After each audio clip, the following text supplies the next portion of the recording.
చాలామంది ప్రశ్నలు అడుగుతూ ఉంటారు కదా,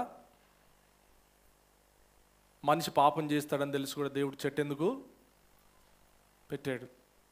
దేవునికి ముందు తెలియదా? తెలియకపోతే ఆయన దేవుడు ఎట్లా అవుతాడు కదా, చిన్న లాజిక్. సో దేవునికి ముందే, అరే ముందు తెలిసినా ఎందుకు ఇట్లా చేసిండు మరి? అది క్వశ్చన్.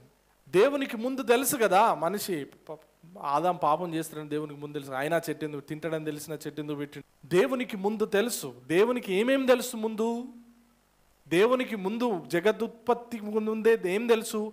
ఆదాం పాపం చేస్తాడని తెలుసు.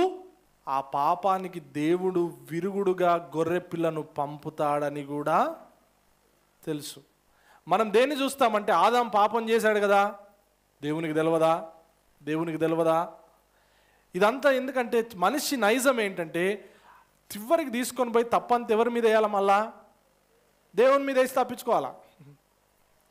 నువ్వు నాకు ఇచ్చిన హవ్వనే ఇచ్చింది పండు, నువ్వు తయారు చేసిన సర్పమే చెప్పింది నాకు. ఫైనల్ ఎవరు? సర్పాన్ని తయారు చేసిన దేవుడే, హవ్వనిచ్చిన దేవుడే కారణం, కానీ ఆదాం కారణం కాదు, హవ్వ కారణం కాదు, సర్పం కారణం కాదు. ఇది మనిషి నైజం.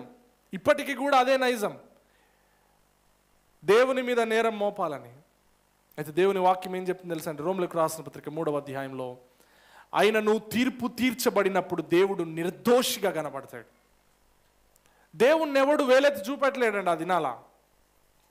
ఎందుకంటే దేవుడు జగత్తు పునాది వేయబడక మునిపే, లేదా జగదుత్పత్తి మొదలుకొని ఆయన గొర్రె పిల్లను మన కొరకు సిద్ధం చేశాడు. Hallelujah. God cannot be mocked. దేవుడు వెక్కిరింపబడా లేడు. దేవుడు జగదుత్పత్తి మొదలుకొని మన కొరకు దేవుని గొర్రెపిల్లను దేవుడు సిద్ధం చేశాడు. సిలువలో యేసు ప్రభు గొర్రెపిల్లగా మన కొరకు చనిపోవడం అనేది దేవుని ముందస్తు ప్రణాళిక. అది మనం అర్థం చేసుకోవాలి. దేవుని తదుపరి ప్రణాళిక కాదు, అది దేవుని ముందస్తు ప్రణాళిక. అదే గాడ్ న్యూ. దేవునికి ముందే తెలుసు ఆదాం పాపం చేస్తాడని, ఈ వంశం అంతా పాపముల అతిక్రమంలో పడిపోతారని. అయితే దానికి విరుడుగా ఇదిగో నేను గొర్రె పిల్లని ఏర్పాటు చేసి గొర్రెపిల్లగా నా కుమారుణ్ణి పంపి వారి కొరకు నేను బలిస్తాను. దేవుడు ముందుగానే నిర్ణయించాడు, నియమించాడు.